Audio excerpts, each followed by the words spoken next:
not to make your point, but to challenge your point. Here he is responding to Larry Kudlow, no voice of the left here. Larry Kudlow on CNBC. He's the one bringing this thing up. Here he is, Larry Kudlow, talking to the governor of Texas. We're still part of the union down here in Texas, and our folks would like to keep it that way, but we see some things going on that are peculiar.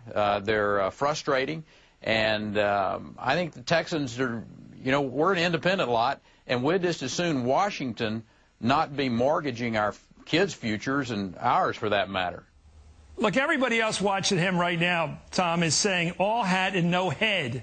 People shouldn't be talking like this no matter where they're from. And you're out here trying to say those words were put in his mouth.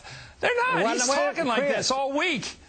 Chris, that whole statement you just played had nothing to do with seceding from the Union. That whole statement that you just played was talking about the 10th Amendment of the Constitution, standing up for the sovereignty of Texas, saying that the federal government has gone too far, and certainly this administration and Democrat Congress are planning to go even further to be more of an unconstitutional federal government. And he's just speaking for the people of Texas. Enough is enough, and we ain't going to take it no more. So when he says, Mr. DeLay, that he'd like to stay in the Union, what does he mean by that? He'd like to stay in the Union, but he said, those are his words, we'd like to stay in the Union, but what does that mean?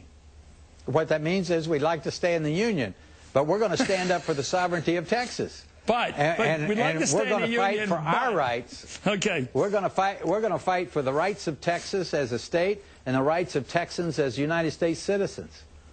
I spent the last night, I guess I spent the whole night last night on an airplane from Denver reading about the Civil War and the terrible war went on that cost us 600,000 dead people. And I'm reading about how tough it was after those states in your part of the country seceded. And to have a guy loosely talking about leaving the Union, about invoking some old Texas treaty, about causing this to happen, and you going along with him and saying, yeah, that's what would happen because then he would be somehow kicked out of the Union for invoking the treaty of 1845. It just seems like loony talk. By the way, speaking of, here's Rush Limbaugh celebrating what Governor Perry's been saying, and you're sort of trying to polish up a bit and gussy up a bit with a constitutional finery here. But here he is, loving this guy to death. Here he is.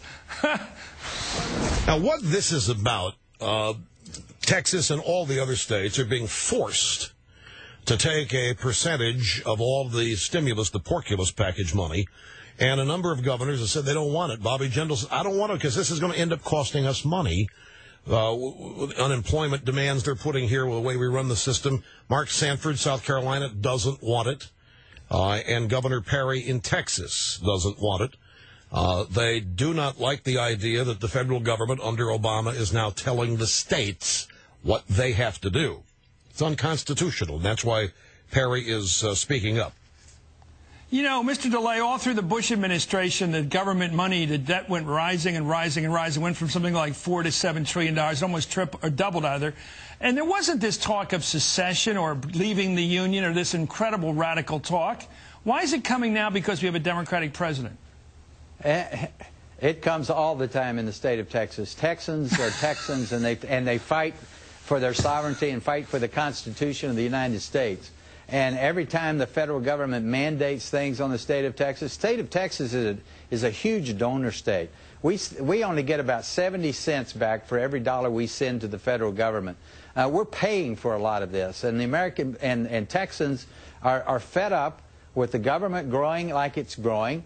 I tell you what, the biggest skunk at the party is for somebody from the federal government to come into Austin.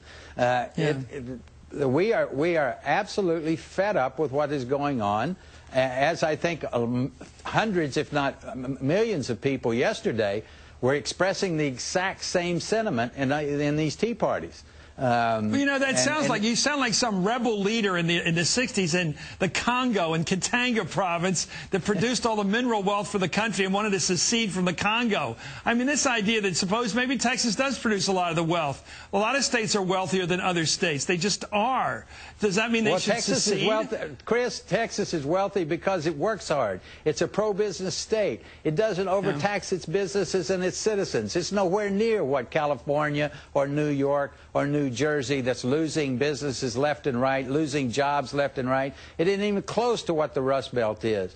And we are a pro-business state. We love jobs. We love businesses to come to Texas. We will not overtax you. We don't have an income tax. Okay.